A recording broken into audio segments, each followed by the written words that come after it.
오늘 시간에 욥기 42장 10절 이하의 말씀을 가지고 갑절로 주신지라라는 제목으로 잠시 말씀을 증거하도록 하겠습니다. 지난 시간에 우리는 7번째 감사기도 제목을 살펴보았는데요. 7번째 감사기도 제목 뭐였는지 기억나십니까? 7번째하고 8번째 감사 제목은요 다 패자로 시작합니다.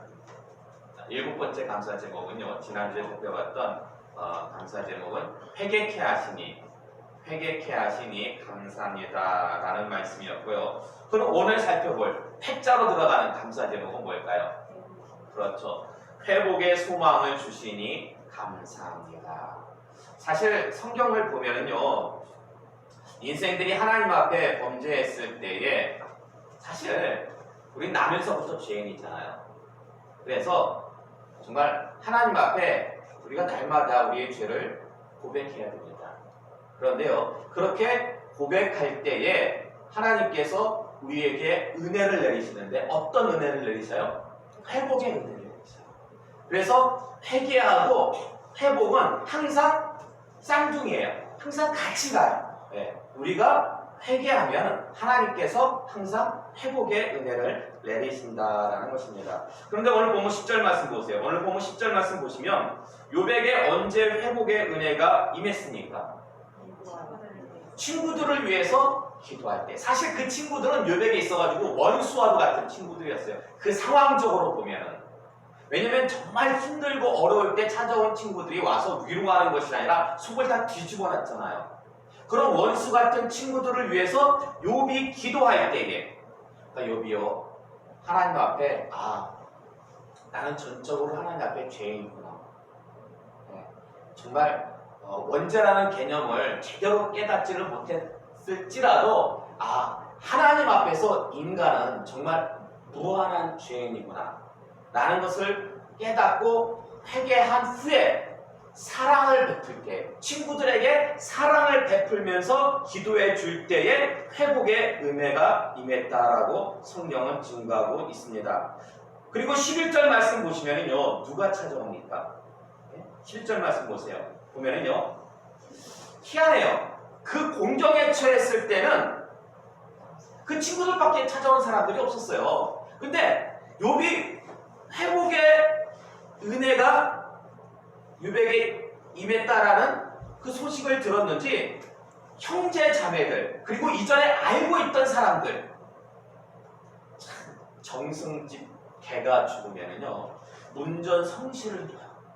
누구 보고? 정승을 보고. 근데 막상 정승이 죽으면 찾아오는 사람 별로 없어요. 예? 이와 비슷하게 지금 욥이 그렇게 어려움을 처했을 때 와가지고 도와주는 사람 별로 없었어요. 그런데 하나님께서 욥에게 회복의 은혜를 주시니까 형제 자매뿐만 아니라 알고 있던 모든 사람들이 와가지고 욥을 위로하고 욥에게 무엇을 줘요?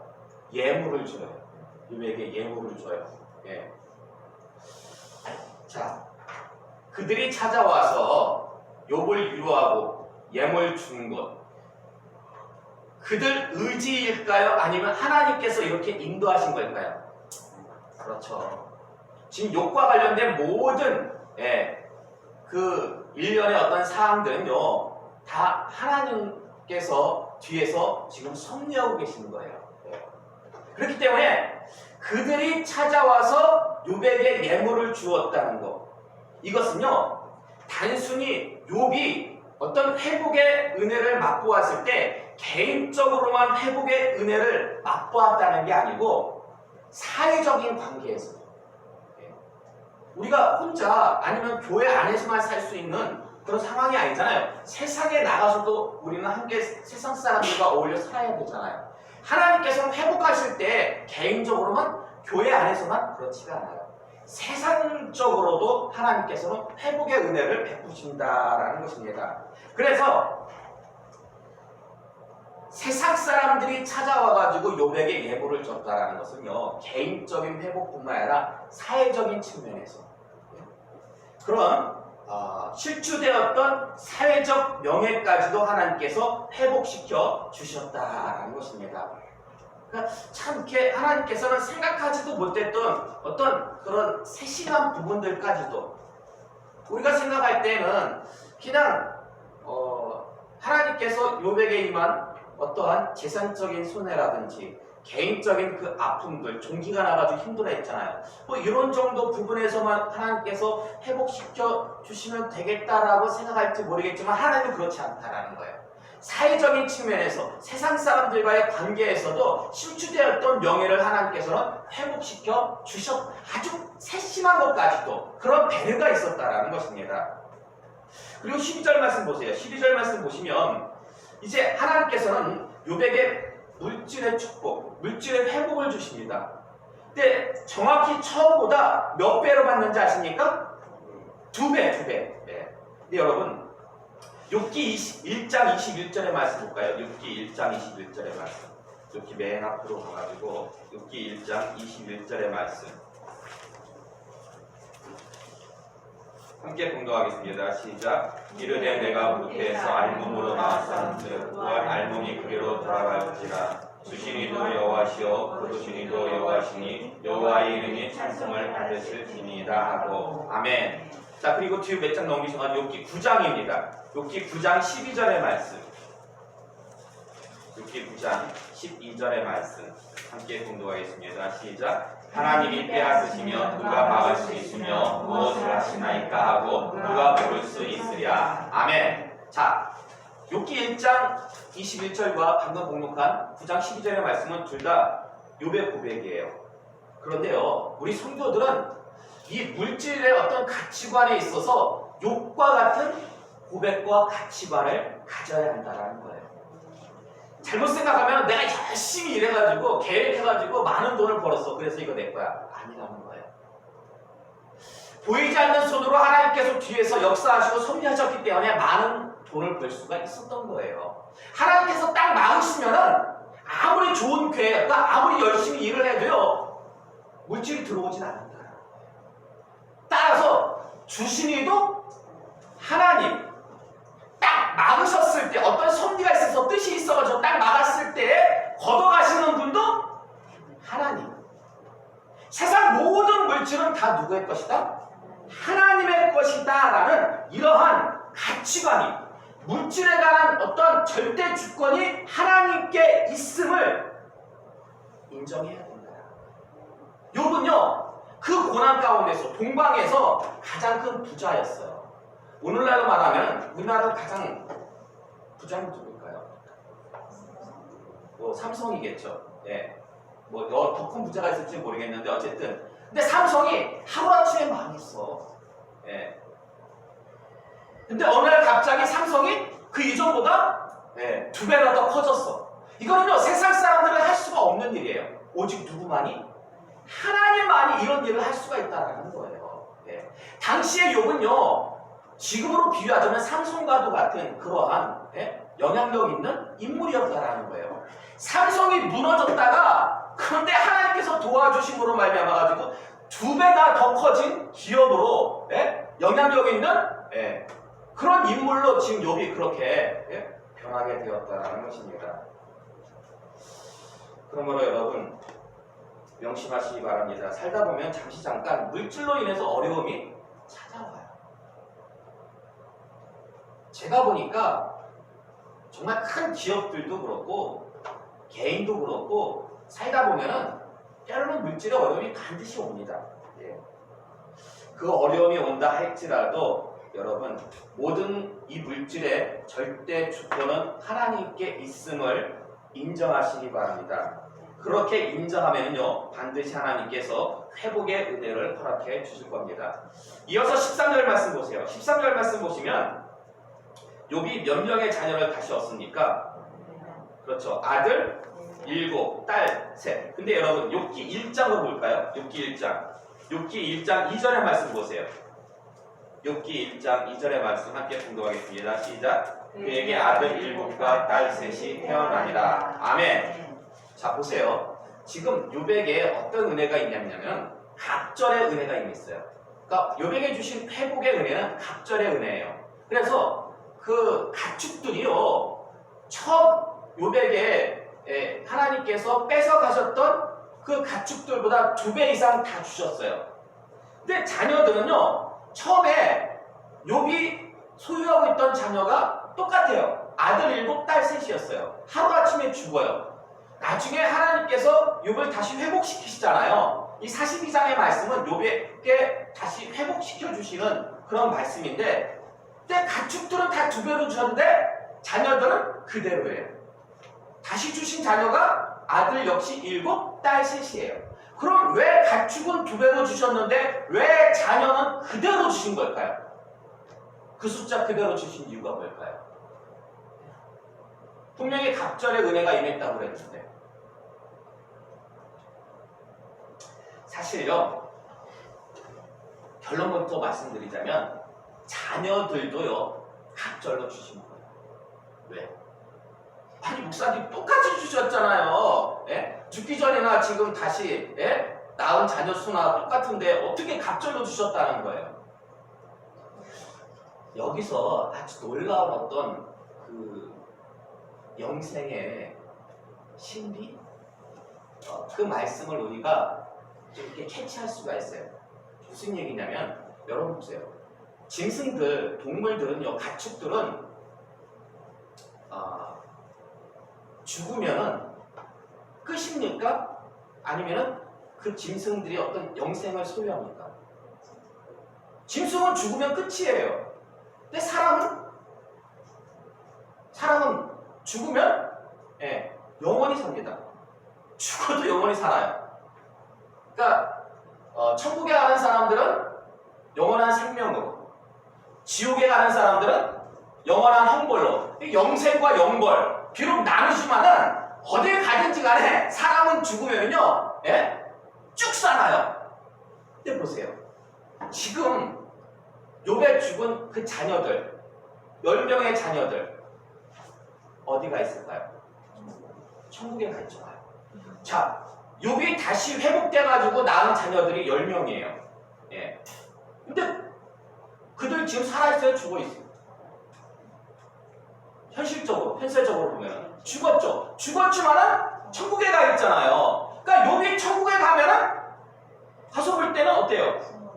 숙명이잖아요, 그 자녀가. 그러니까 이게요, 어떤 현세가 아니라 내세적인 면에 있어서는 갑절의 축복을 받은 거죠. 이렇게, 그러니까 참 거기에 대한 자세한 설명은 나와 있지 않지만 이렇게 차별을 두어가지고 이렇게 기록한 것을 놓고 볼 때에 참 무심한 듯 하면서도 말씀 하나하나에 깊은 의미가 담겨져 있는 것을 알 수가 있습니다. 자, 근데요, 14절에서 15절의 말씀을 보시면 이 자녀들에 관한 말씀이 한 2구절 더 나오거든요. 자녀들에 관한 말씀이 2구절 더 나오는데 좀 특이사항이 있어요. 첫 번째 특이사항이 뭐냐면요, 딸들의 이름이 나옵니다. 딸들의 이름. 사실 이스라엘도요, 우리나라 조선시대처럼 가부장적인 그런 사회예요. 그렇기 때문에 족보에도 딸들의 이름은 안 올라가요. 아들들의 이름만 올라가요. 근데 여러분 보세요. 지금 성경을 자세히 보시면은 족보도 아니고 성경인데 아들이 7이나 있는데 희한하게 아들 7명의 이름은 하나도 안 나와요. 딸 3명의 이름만 나와요. 왜 그런 걸까요? 자, 그리고 두 번째 특이사항이 있어요. 두 번째 특이사항 19절의 말씀 보시면요, 딸들에게도 무엇을 주었더라? 기업을 줘요. 그런데요, 이스라엘 사회에서는요, 딸들에게 기업을 안 줘요. 아들들에게만 기업을 줘요. 물론 특별한 경우에는 딸들에게 주는 경우가 있어요. 어떤 경우일까요? 아들이 없는 경우. 아들이 없는 경우에는 딸들이 그 기업을, 슬로보아스의 딸들이 그래가지고 기업을 받았잖아요. 근데 지금 아들이 몇이나 있어요? 7이나 있어요. 7이나 있는데 왜 딸들에게도 기업을 준 걸까요? 그러니까 우리는 14절에서 15절의 말씀을 놓고 볼 때 두 가지 특이사항을 살펴볼 수가 있습니다. 첫 번째는 딸들의 이름이 나왔다는 거고, 두 번째는 딸들에게도 기업을 주었다라는 것입니다. 예. 여러분 혹시 개도 지폐를 물고 다녔다라는 그런 표현 들어보신 적 있어요? 아니, TV를 이렇게 보다 보면은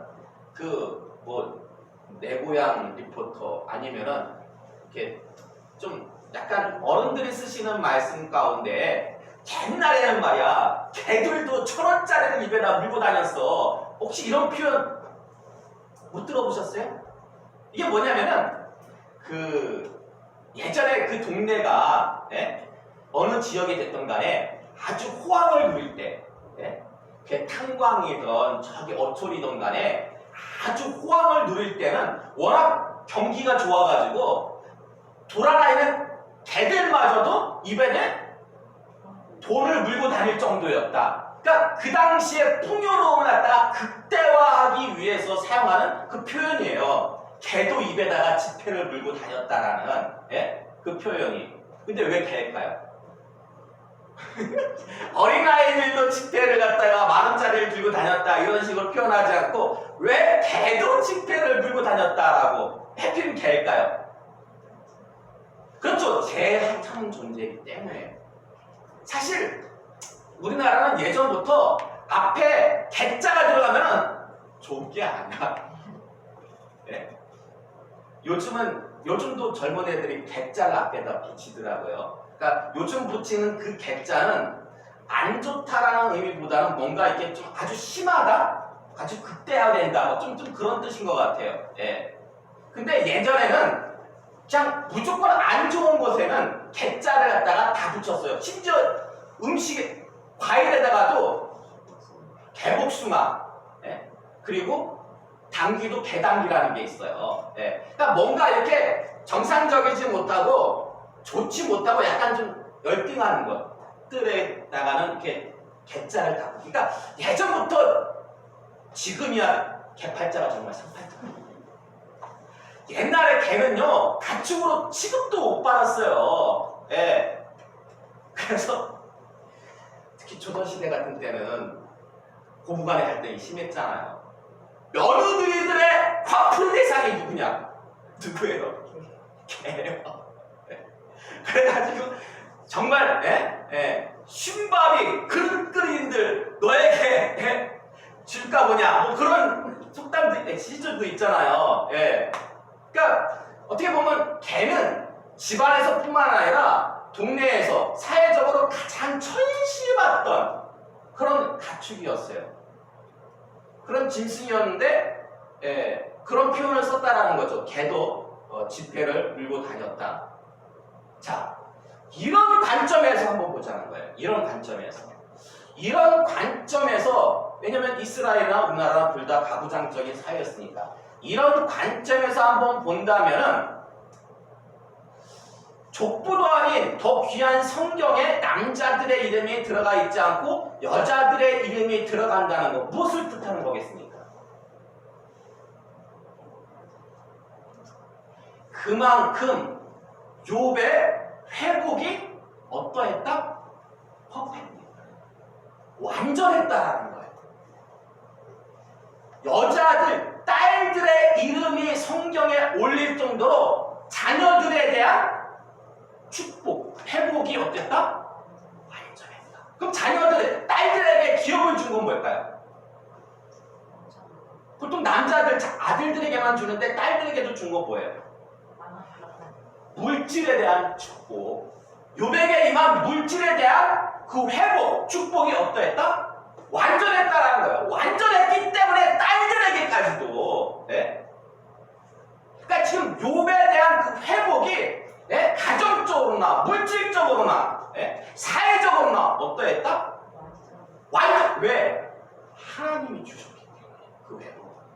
자기가 열심히 이루거나 누가 옆에서 도와준 어떤 그런 것이 아니라 하나님의 절대 주권에 의해서 하나님께서 욥을 회복시켰기 때문에 그렇게 완전한 회복을 갖다가 누릴 수가 있었다는 것입니다. 사실 이런 해석 말고도 몇 가지 다른 해석들이 있어요. 근데 저는 개인적으로 이 해석에 좀 더 무게를 둔다. 라고 그렇게 말씀드리고 싶습니다. 이제 결론의 말씀을 드리도록 하겠습니다. 16절 보세요. 16절 말씀 보시면은 욥이 회복된 후에 몇 년을 더 살아요? 140년을 더 살아요. 와. 그래서 보통 학자들은 욥의 시대를 족장 시대로 봅니다. 족장이 누구예요? 대표적인 아브라함. 네? 아브라함 그 시대는 200년 언저리로 막 살았거든요. 그렇기 때문에 욥기가 좀 뒤로 가 있지만 성경에서는 이 족장 시대로 보는 게 좀 학자들의 일반적인 견해예요. 근데 140년을 더 살았다는데 그럼 욥이 고난당한 때는 몇 세 때 고난을 당한 건가요? 몇 세 때 고난당하고 140년을 더 살았다는 걸까요? 이게 우리 한글 성경에는 안 나와요. 근데 70인역이라는 게 있어요. 히브리어 성경을 헬라어로 번역한 그 70인역에는 나와요. 욥이 고난당한 나이가 70세로 나와요. 70세. 그러면 70세 고난을 받고 그때 회복되어가지고 140년을 더 살았다. 총 몇 년을 살은 거예요? 210년을 살은 거죠. 210년. 예. 그러니까 참 그래요. 보면 70세 고난 당했는데 사는 것도 보니까 140년 어때요? 사는 것도 2배예요. 사는 것도 2배. 그럼 그 140년 동안 살면서 욥은 어떤 삶을 살았을까요? 정말 후회 없이 만족한 행복한 그런 삶을 계속 살았을까요? 아니 140년 사는 동안에 그래도 조금 어려움을 겪다든지 아니면은 좀 질병의 아픔이 있어서 좀 노후에는 좀 힘들었다든지 어땠을 것 같아요? 이게 원어적으로 보면은요 정말 후회 없이 왕성한 생명력으로 그렇게 욥이 살았다라고 성경은 증거하고 있습니다. 그러니까 하나님의 축복은 욥이 뭐 할 때까지? 죽을 때까지. 고난 오브 고난. 이제 좀 이런 엉뚱한 생각이 좀 들더라고요. 무슨 생각이 드냐면은 요셉도 그랬잖아요. 고난 오브 고난을 당했잖아요. 그리고 지금 욥 같은 경우도 고난 오브 고난을 당했잖아요. 근데 하나님께서 회복시켜 주시니까 생각했던 거 이상으로 욥은 감옥에서 소원이 나가는 거였어요. 근데 하나님의 뜻은 그게 아니라 욥을 애굽의 총리로 생각했던 이상으로 아마 욥도 좀 그런 생각이 있지 않았을까요? 완전히 정말 바닥 오브 바닥을 찍었을 때 그냥 여기서 조금만 나아졌으면 좋겠다. 근데 조금만 나아진 게 아니라 완전 퍼펙트하게 이전보다 더 갑절로 하나님께서 회복을 시켜주셨다는 거예요. 세상에서는 그런 표현을 써요. 삼재라는 말이 있어요. 들어보셨어요? 삼재라는. 이 주역, 점집 이런 데 가면은 삼재라는 표현, 그러니까 아주 재수 엄청 쳤다. 얘기할 때 이 삼재가 떴네. 이래가지고 동양 그걸 철학이라고 얘기를 해야 되나? 그 점 보는 것도 하여간에 그런 약간 좀 미신이죠 어떻게 보면은 그런 거 이렇게 막 이렇게 보면은 막 사주 이런 거 막 보면은 막 한꺼번에 막 몰려 터져 어려움과 곤란이. 근데 제가 볼 때 그런 것 같아요. 모든 고난 없는 인생 없어요. 고난 없는 인생이 없어요. 다 있더라고요. 성경의 위대한 인물들도 다 고난을 당해요. 그리고 고난이 연속해서 오더라고요 보니까. 잠깐 왔다 가는 게 아니라 바닥인 줄 알았는데 더 깊은 막 바닥이 있어. 세상에서는요 사람들이 그걸 보고 삼재라고 얘기를 해요. 그러나 우리는 그걸 갖다가 삼재라고 얘기를 하지 않죠. 그걸 뭐라 그래요? 은혜 위에 은혜라고 얘기를 하는 거예요. 세상 사람들은 재수 없고 떴다 삼재다. 이럴 때 뭐 세상적으로 쓰는 여러 가지 방법들이 있어요.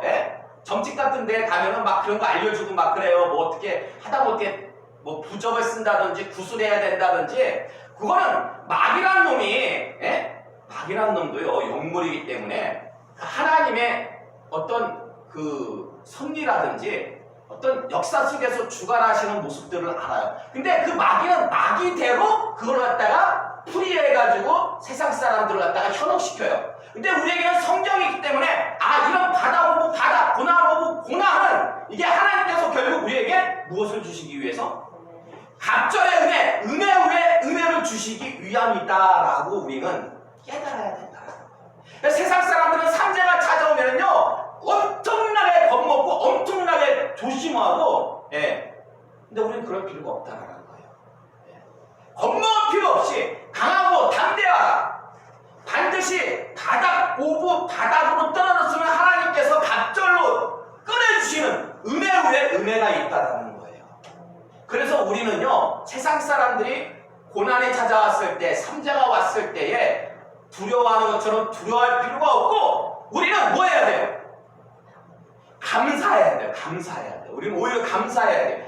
하나님께서 지금 나를 이렇게 바닥으로 이끄신 것은 이전보다 더 어떻게?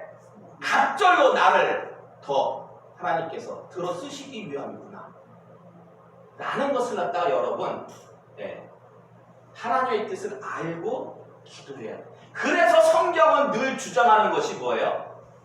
범사에 감사하라는 거예요. 어떠한 어려움이 온다 할지라도 감사하라는 거예요. 왜냐?